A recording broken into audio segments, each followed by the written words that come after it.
Shalom saudara, apa kabar? Dan saya harap saudara kita semua baik-baik, sehat-sehat, maju terus di dalam Tuhan. Yang penting saudara yaitu kita terus teguh, yaitu di dalam Tuhan Allah kita. Karena kita tahu Dia Allah yang hidup, Dia yang mengendalikan kehidupan kita dan Dia juga memegang seluruh kehidupan kita. Amin saudara, dari sebab itu kita tidak perlu takut karena kita tahu kita memiliki Allah yang hidup.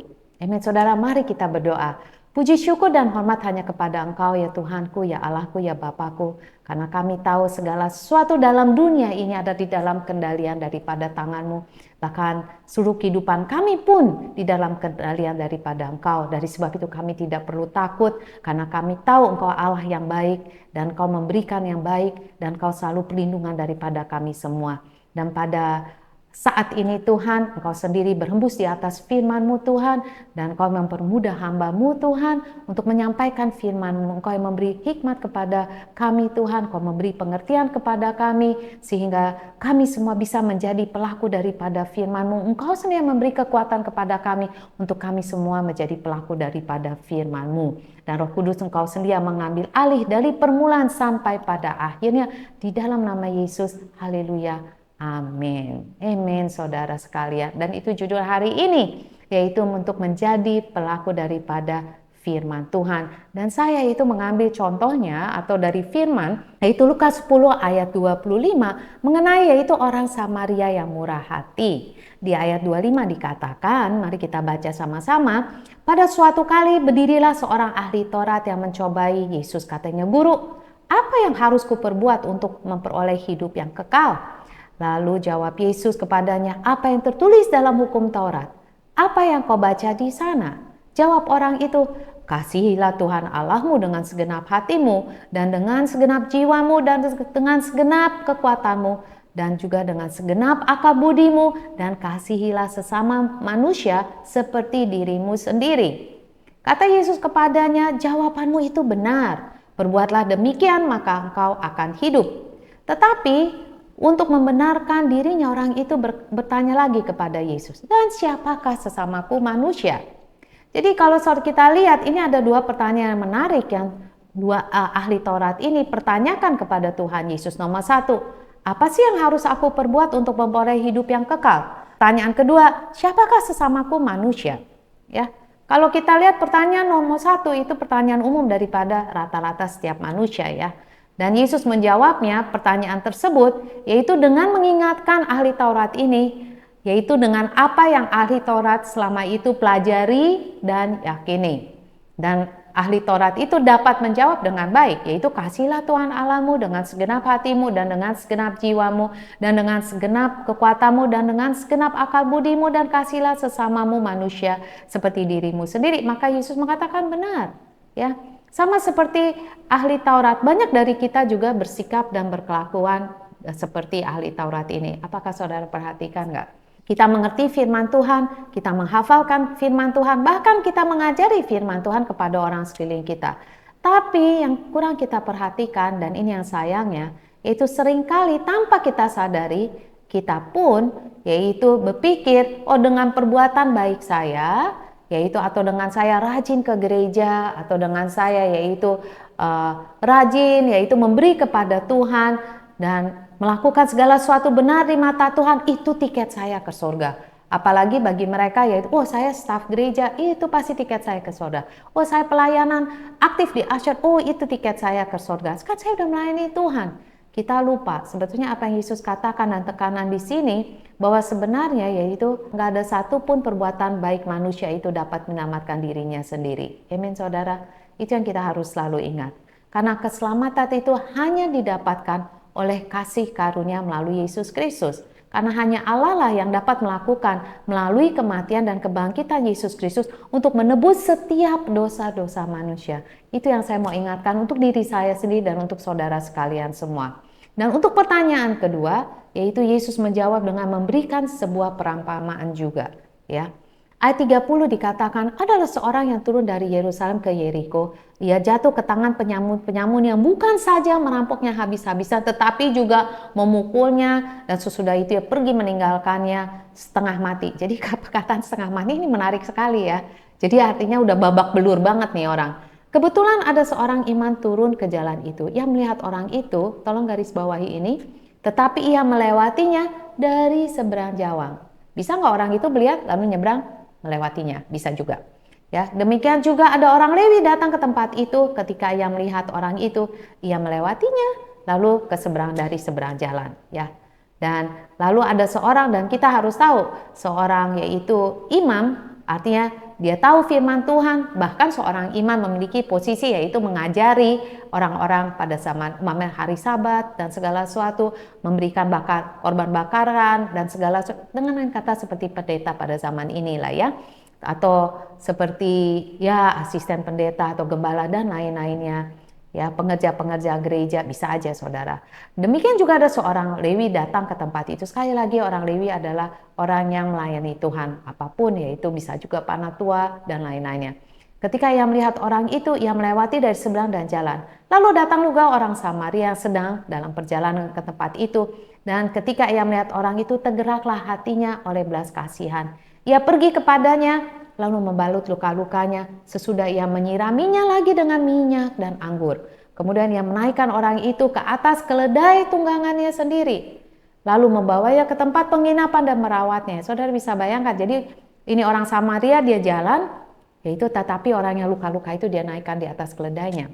Dan keesokan harinya ia menyerahkan 2 dinar kepada pemilik penginapan itu. Katanya, rawatlah dia, dan jika kau belanjakan lebih hari dari ini 2 dinar tersebut, aku akan menggantikannya. Waktu aku kembali, siapakah di antara ketiga orang ini menurut pendapatmu? Tanya Yesus. Adalah sesamamu manusia dari orang yang jatuh ke tangan penyamun itu.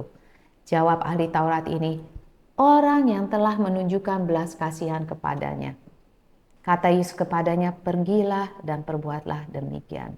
Pada saat ini kita mau pelajari yaitu 2 hal mengenai 2 orang, yaitu mengenai orang yang dirampok dan juga mengenai orang Samaria. Dan mengenai orang yang dirampok tersebut, kalau kita lihat di sini dia ditinggalkan habis setengah mati, udah dirampok, dipukuli. Jadi secara jasmani dia udah setengah mati, dan juga yaitu dia nggak ada teman, dia nggak ada siapa-siapa, dia mengharapkan yang terbaik yang dapat menolong dia, dan siapapun yang lewat dia harapkan untuk menolong kepada dia. Dan secara finansial dia benar-benar udah nggak ada apa-apa, dia jauh daripada keluarganya dia.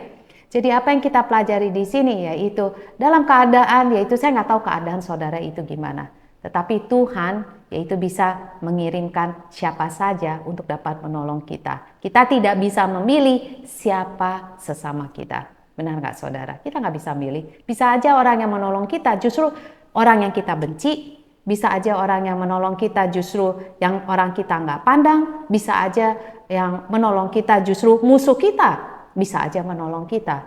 Tetapi di sini yang saya suka saudara dan saya harus garis bawahi adalah kita tidak bisa memilih siapa sesama kita. Karena semuanya itu sama di hadapan Tuhan. Amin saudara. Dan yang kedua ialah mengenai yaitu orang Samaria ini. Ya, karena para sejarawan percaya yaitu bahwa 2 dinar adalah jumlah yang cukup menutupi biaya kamar dan makanannya makanan daripada orang dirampok ini selama hampir 1 bulan. Wow, saudara bisa bayangkan yaitu orang yang tidak kenal saudara atau orang yang tidak kenal orang Samaria ini yang adalah dianggap hina daripada orang Yahudi justru mau bayarin yaitu 1 bulan pengeluaran daripada orang Yahudi yang dirampok ini. Saudara bisa bayangkan nggak sih? Dan dari sebab itu intinya di sini adalah bahwa seseorang yang sungguh mengenal Allah dan mengasihi Allah seharusnya menjadi seorang Samaria yang baik. Yesus tidak mengatakan bahwa jika kamu ingin masuk surga pasti kamu harus berhenti di setiap kecelakaan menolong setiap orang kecelakaan. Tidak. Yesus sebetulnya mengetahui kemunafikan atau kelicikan daripada setiap hati manusia. Yesus menunjukkannya secara langsung dengan mengajukan satu pertanyaan lagi kepada orang Farisi ini. Dia katakan, siapakah di antara ketiga orang ini yang menurutmu yang menjadi sama bagi orang yang jatuh ke tangan perampok? Jawab daripada orang Farisi itu ialah orang yang telah menunjukkan belas kasihan kepadanya. Dan luar biasanya di sini yaitu kalau menurut saya Yesus memakai teladan orang Samaria ini bukan mengenai yaitu orang Samaria ini yang masuk ke surga, bukan. tetapi yaitu Yesus memakai teladan daripada orang Samaria ini untuk mengajari kita bagaimana untuk bertindak seperti Allah Bapa di surga. Ialah untuk mengasihi sesama dan memberi, yaitu untuk menolong sesama, memberi kesempatan kepada sesama, dan tidak memandang, yaitu tidak memandang bulu dan merasa, oh diri saya atau suku saya lebih bagus daripada suku yang lain. Tidak. Di sini Tuhan menekankan bahwa semua orang itu sama di mata Tuhan. Yang membuat mereka berbeda ialah jika kita menjadi pelaku daripada firman Tuhan dan melakukannya dengan kasih. Benar saudara? Dan Yesus menemukan kita juga, jangan lupa dalam keadaan tak berdaya. Ini seringkali kita yang orang Kristen itu sombong rohani. Maaf tapi tidak juga maaf, yaitu karena seringkali kita merasa oh kita jauh lebih baik daripada orang-orang sekeliling kita. Dari sebab itu sore hari ini, yaitu mari kita memikirkan kembali bahwa sebetulnya Yesus telah menemukan kita dalam keadaan tak berdaya, tanpa harapan, kosong dan hancur. Sama seperti orang Yahudi ini telah dirampok oleh penyamun, ya. Tetapi apa yang kita lihat bahwa Yesus sangat berbelas kasihan kepada kita semuanya dan menolong kita semua, mengangkat kita semua dari semuanya itu. Amin saudara. Segala sesuatu yang Yesus sentuh itu dalam hidup kita meninggalkan bukti kasih dan jejak anugerah daripada Dia.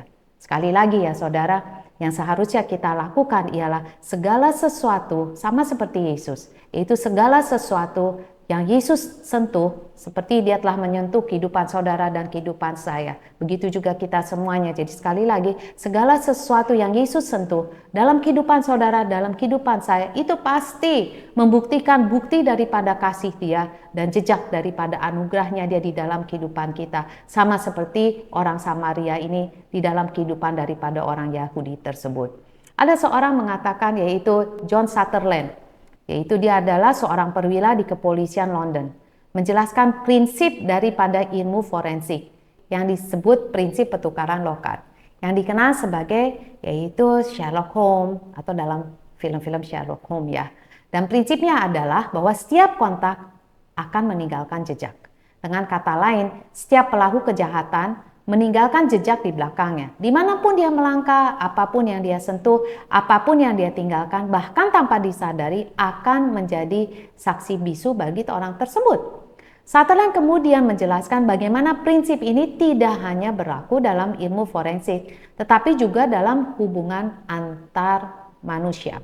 Oke. Jadi artinya setiap kali dua orang berhubungan satu sama yang lain, maksudnya saling mengenal atau baru mengenal, terjadi suatu pertukaran.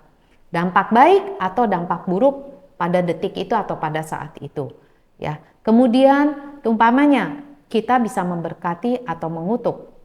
Ya, dan setiap kontak bisa meninggalkan jejak dalam kehidupan kita dan juga kehidupan orang tersebut. Saudara bisa mengatakan yang dikatakan orang tersebut adalah benar. Atau nasihat orang tersebut adalah baik. Itu kan membuat suatu dampak. Tapi juga saudara bisa mengatakan orang itu gosip dan apa yang dikatakan itu tidak benar. Ya, cara kita memperlakukan dan memandang satu sama lain dari sebab itu penting. Karena cara kita memandang orang akan menentukan kelakuan kita pada orang tersebut. Atau cara kita memandang orang tersebut akan menentukan langkah kita berikutnya. Jadi apa yang terjadi ialah umpamanya sama seperti orang Samaria ini. Waktu dia melihat orang Yahudi itu terluka atau orang Israel itu terluka, dia tidak melihat orang tersebut sebagai musuh.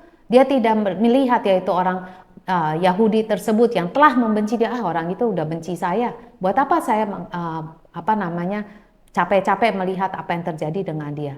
Tetapi yaitu orang Samaria ini melihat orang Yahudi itu sebagai sesamanya. Oh, saya manusia, saya mengalami kesulitan. Dia juga seorang manusia, dia mengalami kesulitan. Apapun bangsa itu telah lakukan kepada bangsa saya, tapi saya melihat dia sebagai sesama saya. Kita sama-sama manusia, dia dalam kesulitan. Dari sebab itu, orang Samaria ini datang kepada dia untuk menolongnya dia. Ya.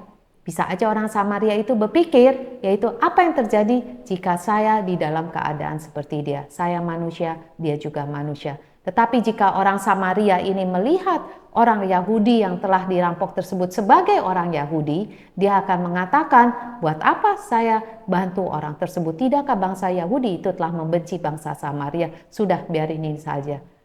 Itu biar dia meninggal, itu bukan salah saya, karena dia selama ini telah membenci saya. Dari sebab itu, saudara sekalian semua, itu yang sebetulnya ilustrasi daripada orang Samaria ini. Dan kita pelajari, yaitu sore hari ini itu luar biasa. Ya, jadi kita sebagai pengikut Kristus, pertanyaannya ialah, apakah kita juga meninggalkan jejak kasih kepada sesama kita? Bukan hanya tahu firman saja, tapi kita menjadi sebagai pelaku firman. Seperti yang dikatakan di Yakobus 2 ayat 17, demikian juga hal-halnya dengan iman. Jika iman itu tidak disertai perbuatan, maka iman itu pada hakikatnya mati. Seringkali ini kita berbicara yaitu mengenai pengampunan dan lain-lainnya, atau ya kesembuhan, keselamatan dan lain-lainnya. Tetapi jarang sekali kita yaitu melihat iman ini untuk kita melakukan kebaikan juga di dalam kehidupan daripada orang lain ya. Sebagai penutup saudara, ini adalah beberapa pertanyaan yang saya mau saudara renungkan. Ialah bukan pertanyaan siapakah sesamaku, tetapi ini yang saudara harus renungkan. Apakah aku sudah menjadi sesama bagi orang lain? Itu pertanyaan pertama. Dan lebih dalam lagi, yaitu jejak apa yang saya telah tinggalkan di dalam kehidupan orang lain. Bisa aja jejaknya itu saudara tinggalkan dalam orang sekeliling saudara, dalam keluarga saudara, di dalam teman saudara, di dalam kerabat saudara, atau juga di dalam yaitu teman-teman sekantor saudara. Jejak apa yang saya tinggalkan dalam kehidupan orang lain. Karena setiap hari, yaitu setiap kata kita, setiap tindakan kita, selalu meninggalkan jejak dan menentukan sikap kita selanjutnya. Dari sebab itu saudara sekalian, marilah kita semua menjadi orang yang melihat, amin, melihat sesama kita, amin, tergerak dan bertindak dengan kasih seperti yang sudah Yesus ajarkan dan lakukan kepada kita semuanya. Amin saudara sekalian, sangat sederhana sekali, tapi ini adalah suatu tantangan untuk kita setiap kali melakukannya setiap hari di dalam kehidupan kita semuanya. Amin saudara, mari kita berdoa. Bapak, sekali lagi kami mengucap syukur terima kasih untuk firman yang sangat-sangat menegur kami semuanya Tuhan. Dan kami mengucap syukur Tuhan untuk firman yang menegur kami Tuhan. Untuk kami bercermin kembali kepada firman-Mu. Melakukan segala sesuatu sesuai dengan firman-Mu. Sesuai dengan kehendak-Mu Tuhan. Sekali lagi kami mengucap syukur terima kasih untuk firman yang luar biasa untuk sore hari ini. Dan Tuhan, jika kami udah pasti Tuhan, kami tidak banyak hal yang kami tidak lakukan sesuai dengan firman-Mu. Tapi kami selalu berdoa, ampunilah dosa-dosa kami Tuhan. Dan biarlah Roh Kudus selalu mengingatkan kepada kami. Berbicara kepada hati kami Tuhan. Bahkan berteriak di telinga kami Tuhan. Apa yang kami harus lakukan Tuhan. Taruh instruksi-Mu di hati kami Tuhan. Sehingga kami menjadi pelaku daripada firman-Mu. Sekali lagi kami mengucap syukur dan berterima kasih. Kamu serahkan segala sesuatu. Kehidupan kami, masa depan kami, keluarga kami di dalam tangan-Mu saja. Sekali lagi kami mengucap syukur terima kasih. Dan sebagai hamba-Mu Tuhan, biarlah Engkau sendiri membukakan tingkap-tingkap surga. Engkau curahkan Tuhan berkat rohani maupun berkat jasmani dalam kehidupan saudara sekalian semuanya. Kesehatan untuk kehidupan saudara sekalian semua. Jalan keluar untuk saudara sekalian semuanya. Dan biarlah kedua tangan saudara diberkati oleh Tuhan. Sehingga segala sesuatu yang saudara kerjakan itu pasti berhasil. Sekali lagi kami mengucap syukur terima kasih. Dan biarlah persekutuan Allah Bapa, Allah Anak, Allah Roh Kudus menyertai saudara sampai Maranatha. Di dalam nama Yesus kami berdoa. Haleluya. Amin. Tuhan Yesus memberkati saudara sekalian semuanya. Mantap terus, maju terus bersama Tuhan kita Yesus Kristus. Sampai berjumpa kembali di lain kesempatan. Amin.